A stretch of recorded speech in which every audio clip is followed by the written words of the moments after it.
So welcome everyone to our overview webinar for the Envisage Call for Innovations. And this is our third call for innovations at this point.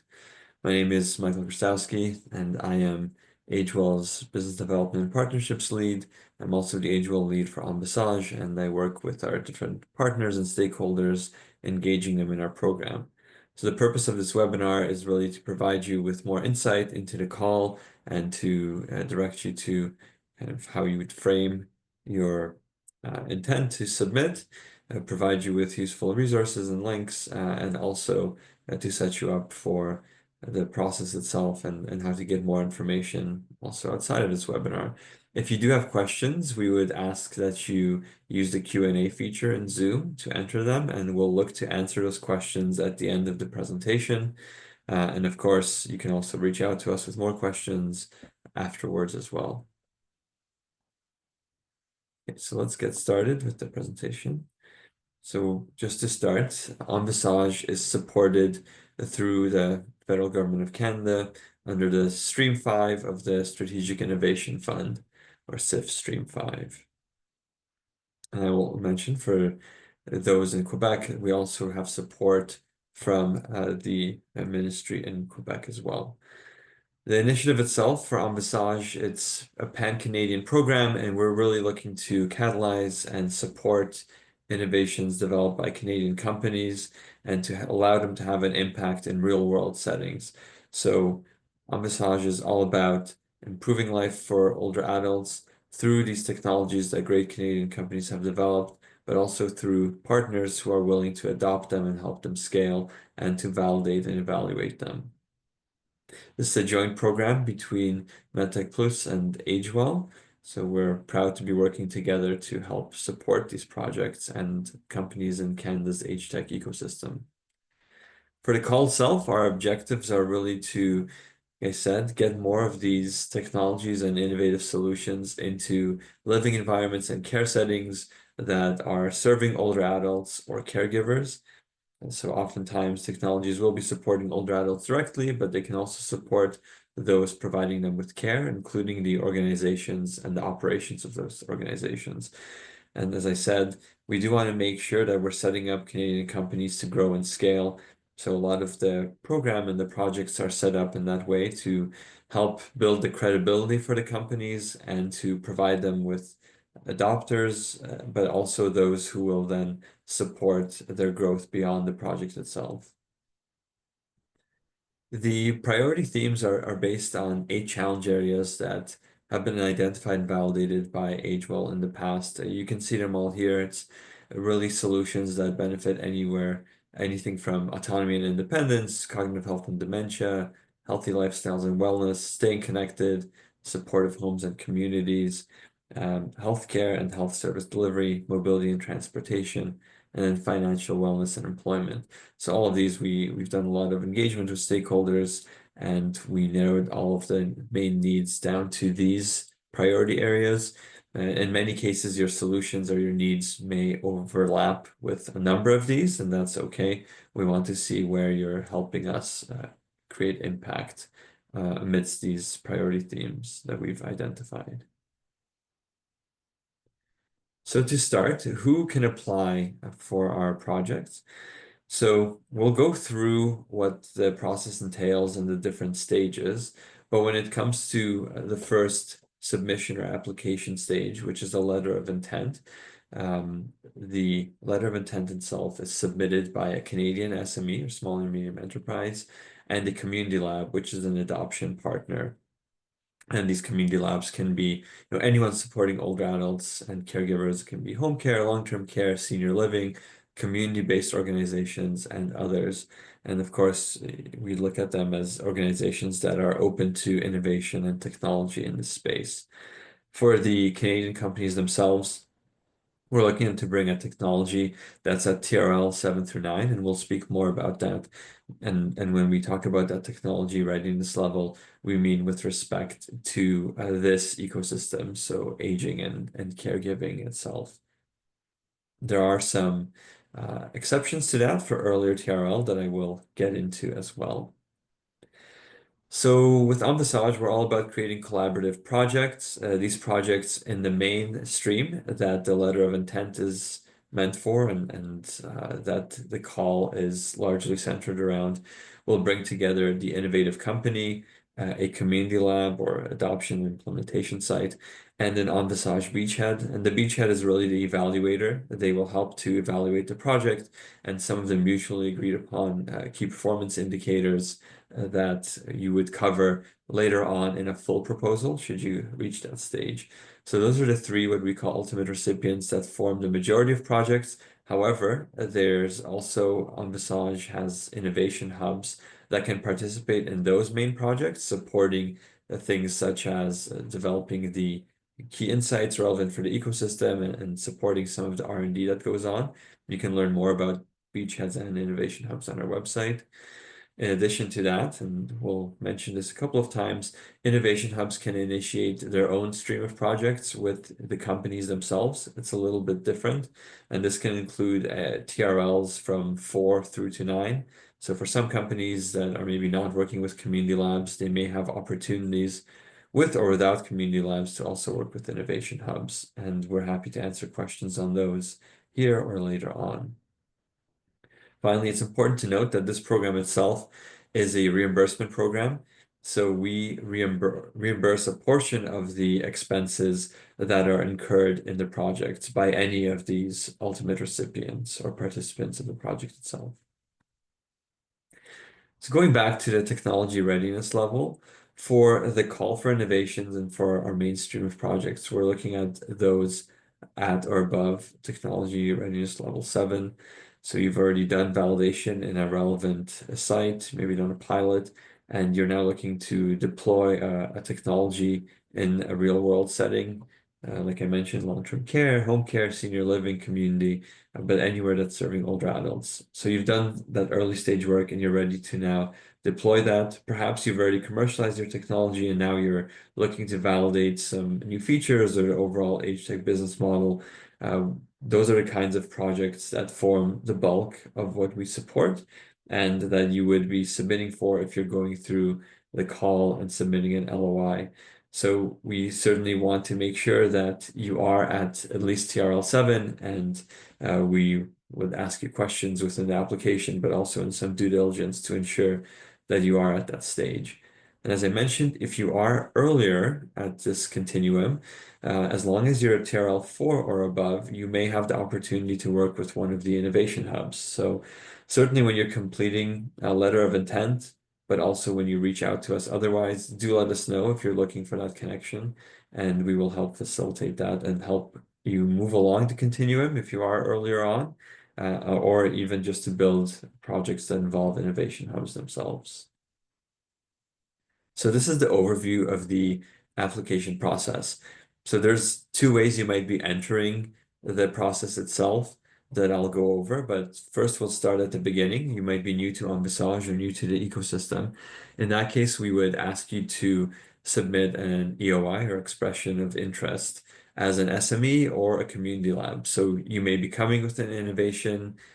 You can submit an EOI giving us information about you and that way.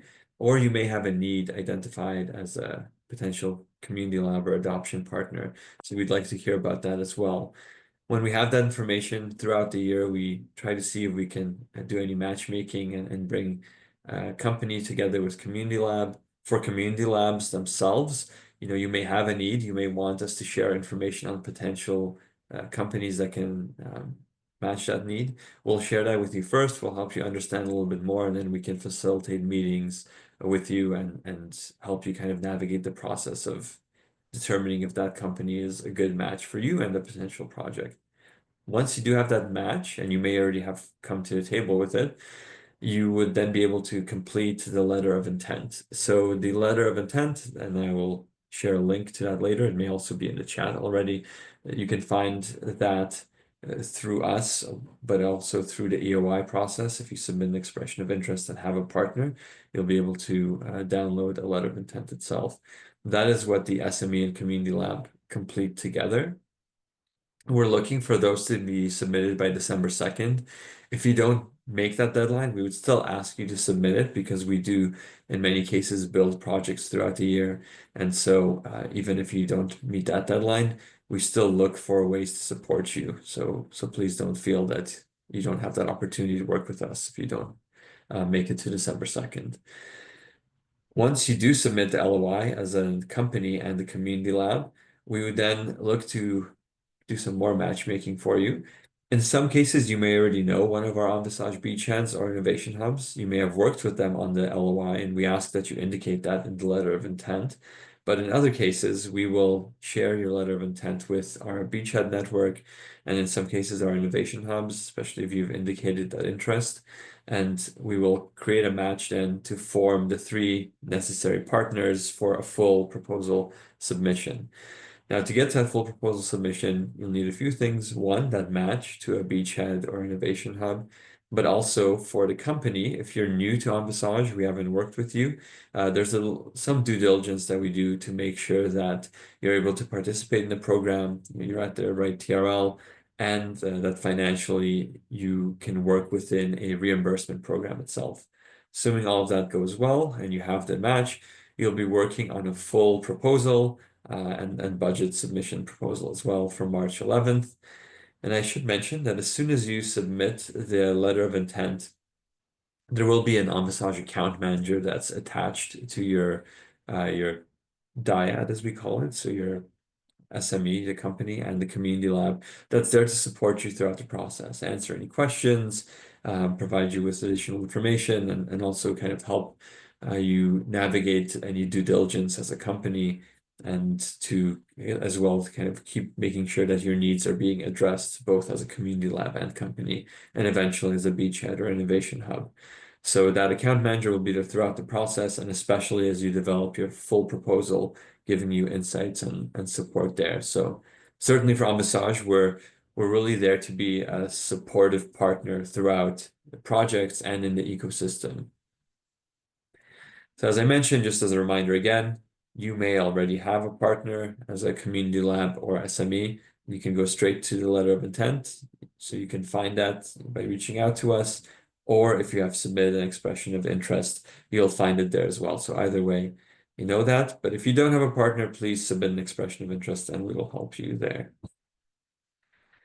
So a few things I want to make sure that we went over for the letter of intent. So again, that's completed jointly by an SME and the community lab. You'll find color coding within the form itself. So blue for the SME and pink for the community lab, gray for both so that you can kind of easily navigate that and work together. So while you're filling that in, if you have questions, you can definitely reach out to us. But again, I want to stress that we do want to make sure that the company is accurate with the technology readiness level because sometimes we've seen that be overstated and it'll come out later in the full proposal or even sometimes later on the process, and that can create some challenges from a partnerships perspective. So definitely make sure that you're being accurate and transparent with your partner and with us on where your technology is at. Again, please describe any other partners that you've engaged, but especially beachheads and innovation hubs. We want to make sure we know who you have engaged there so that when we're doing the matchmaking, we can prioritize those partners you're already working with. If you do need to learn more about those partners for beachheads or innovation hubs, go to our website and you can find them under the ecosystem section. So next, we're going to be looking to understand what other sources of funding you might have available or are planning on leveraging. You may not have those at this point locked in, that's fine, but we do want to understand what is there and what you'll be looking at the LOI stage. And this can be helpful for us as well when we do due diligence with the companies. We'll be asking for some information on where you're at financially, and understanding where other funding sources come from is helpful for us. If you are interested in MyTax, please indicate that in your letter of intent, and we can also help you find potential trainees through our network, and especially for AgeWell. We have almost 1,500 trainees that have gone through our program, and we're happy to help support projects in identifying those partners. And we have a specific process with MyTax that your account managers can help you with as well. but definitely finding those trainees for those kinds of funding opportunities. We're here to help support that. In terms of budget and funding, obviously the source of funding will be on Visage through a reimbursement, but there are other provincial funders that could come into play. We want to kind of highlight the stacking rules or limits for anyone that is a private company, or in many cases the community lab itself. There is a stacking limit for public funding of 75%.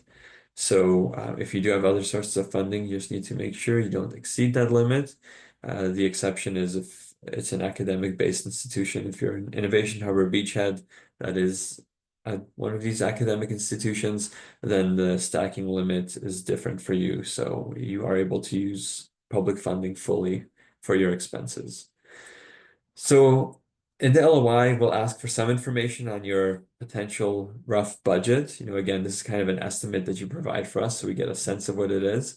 You can also learn more about what can go into a budget. So do make sure that when you go on our page, and we'll share a link with that, you look at the guide for applicants and you learn what the eligible expenses are. For example, things like direct labor that are relevant to the project itself, and that can help provide you with insights that will allow you to provide an estimate in the LOI. The full budget would be developed by all collaborators at the full proposal stage, should you make it there. And we are there to support that process as well. So again, for reimbursement, to give you a bit of a preview of that, this is a reimbursement-based program where we are able to reimburse partially expenses incurred for the project. So these have to be eligible expenses that are incurred by what we call the ultimate recipients. So those main collaborators in the project, for example, the company always, the community lab, and can also be the Beachhead or Innovation Hub. So every quarter you submit in a project your eligible expenses. Those are processed, and then eventually you'll have partial reimbursement on those through us and through the SIF program. And there's a lot more to learn about that, but this isn't the place for it. There's more training on eligible expenses and reimbursement that happens after this LOI stage. It's just important for you to be aware of the nature of this program as you submit an LOI. So again, we'll be happy to support you throughout the process, including the budget itself. So do reach out with questions, and then you'll have an account manager after the LOI phase.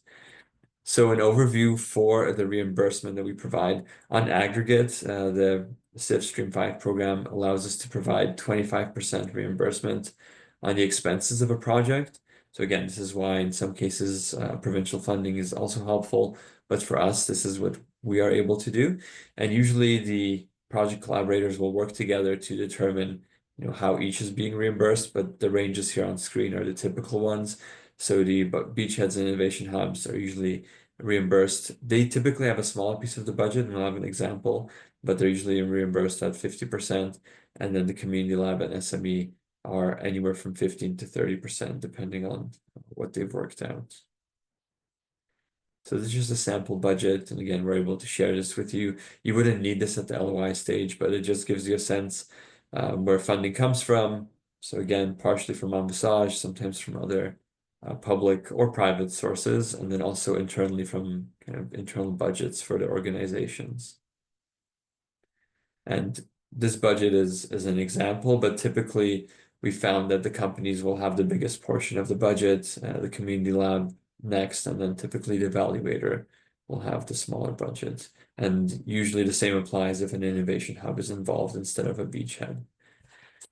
So again, if you are a company or a community lab, a non-profit community lab that's based in Quebec, we do have an arrangement with the Ministry of Economy, Innovation, and Energy in Quebec to provide some co-funding for projects. We're also working with other co-funders in other provinces to help as well, and you will likely be looking for funding through other sources yourself. So we always try to find ways to help support projects with provincial co-funders.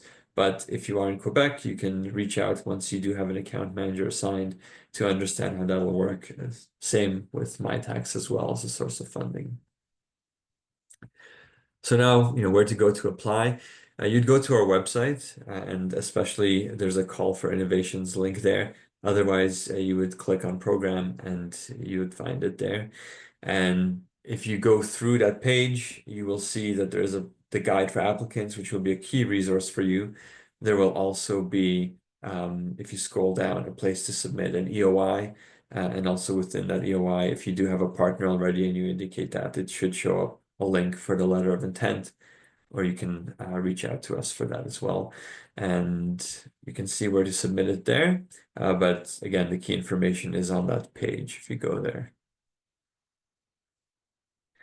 So that is the main overview, and I'm obviously happy now to take questions from you, but I hope that gives you a sense of where what the process is and how you can also submit information to us so we can help you find partners for the projects. Overall, I'll just wrap up by saying, these projects as a whole, and you can also find many examples of them on our website.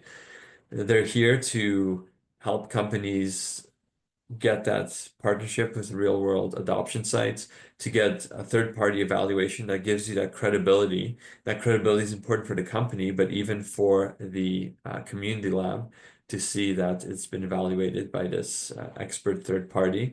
And that can also be helpful to others in the ecosystem. So for the community labs, we have a peer network. We connect you with other community labs in the space. And so we learn from each other. We learn from other projects so that the companies and these innovations can spread and scale in Canada. And that's really what Envisage wants to do, and we want to do together with you. So I'm going to stop sharing there, and I would welcome any questions at this point. Again, you can use the Q&A feature if you do have questions. I see some here already from Federico, so thank you for that. In terms of where you can see what things are reimbursed, if you go to that page and you download the guide for applicants, in one of the sections in there in the appendices, you will see a list of eligible expenses. So you can find more about them there. And if you need any more detail or explanation of those that you find in there, then again, reach out to us and we can help. In terms of having different technologies at different stages of development, some are in implementation, some are close to implementation but need extra development. Which is better for this program? So in some cases, that's going to depend on your community lab and what they want. As long as we're talking about a TRL that's at least 7, if they have a need or special interest where they're willing to work with you on one that's just about the implementation stage but needs some development, then that's up to you. You may also be looking at a project that's maybe including technologies or features that are different stages, and that's okay too. I will say that for us, we do have an external, for the full proposal, external committee that reviews it, and they do often want to see that there's a strong plan for implementation of the technology. In some cases, that can be easier to do if your technology is more mature and you already have some aspects of it implemented. But if it is at that R&D stage in part, you just need to make it clear that you have a solid plan for how you're going to develop it and then implement it with your partner and make that clear. And again, have the right kind of justification for whatever TRL you're claiming for your technology. So most of our technologies do tend to be in our projects. I would say the majority are closer to TRL 9, but some have done some development and hasn't necessarily hurt them in terms of getting approval at the end. The bigger challenge is companies that overstate their TRL and maybe have not done validation in this ecosystem. They may have transferred from another space, and we find later that there's a lot more work that had to be done and they weren't actually close to being ready for implementation. And so we try to catch that by the time of the full proposal. But that is certainly a place where you don't want to be. You want to make sure your technology is you have high confidence and a strong plan for it being implemented. Do we have to wait until summer 2026 to start the project? What if our partner doesn't want to wait? So that's a good question. So usually successful projects will be notified early June. Historically, that's been the case. And it's when you get that letter, from the moment that that letter has happened, you can start incurring eligible expenses. Now, there's another stage you need to sign an agreement, what's called an ultimate recipient agreement, that governs how we reimburse and your various obligations. So it's only when you have signed that agreement that you can submit a claim, but claims start being eligible from the time that you receive a notice that you've been successful for your project. If you were looking to start your project before June with some of these partners, then unfortunately any expenses you would have incurred before you were notified of a successful submission would not be considered eligible. You wouldn't be able to submit them as a claim. So sometimes, yes, projects can start before, but the expenses themselves, they would need to be incurred from the time that you receive notification that you were successful, and you can only submit the claim if you have signed, if the project partners have signed the ultimate recipient agreement. I hope that helps there. If there are any other questions.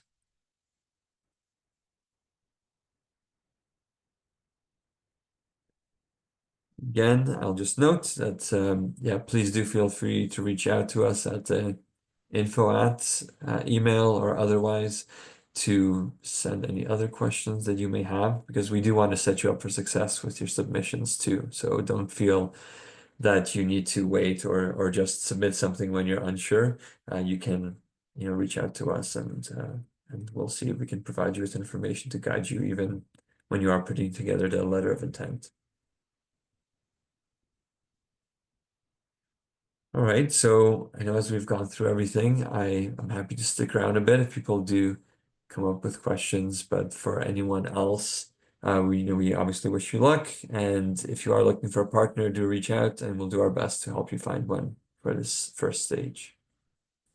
Thank you for your attention and for joining us today.